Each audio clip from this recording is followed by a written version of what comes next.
Of the unrest in schools. This is a trend that has been ongoing for very, very many years.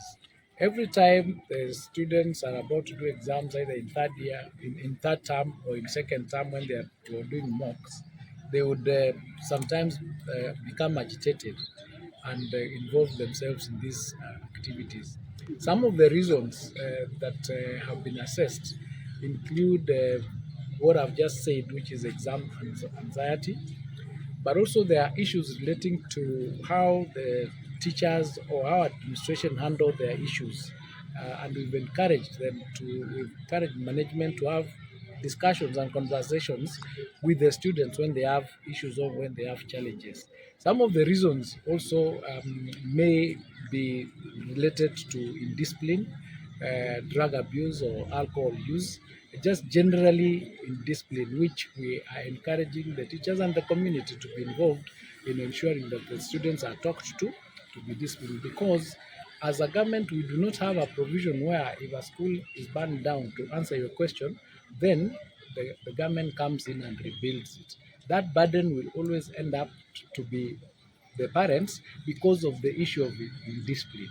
That's why hearing is done sometimes, and sometimes it might not be all the parents that are required to pay, could be the ones that are involved. But there is nothing that really, as a ministry, we can dictate and say, now the parents should not pay because those dormitories or those classrooms are required.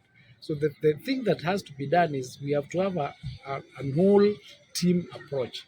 Find out as a community what is the issues that the children have or the students have, and try and address them as comfortably as possible. Listen to the students, and of course, sometimes there is agitation, sometimes there is interference from outside. Could be just a normal assault that is a crime, yeah, that kind of thing. So it's not something that you can wipe out. It's a progressive issue, and I have some data. I don't have it here, but as at I think September this year, we had about 239, yeah, 239 cases of unrest.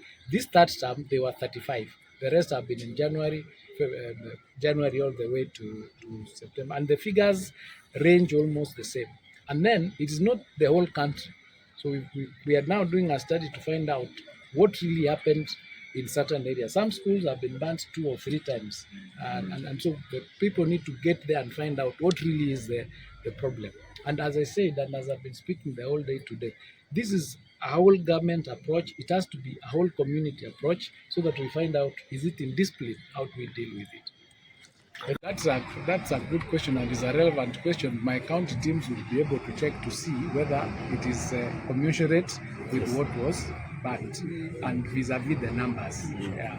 So it is something that I can't, from where I sit, say they are exorbitant or not. It is something that is subject to evaluation.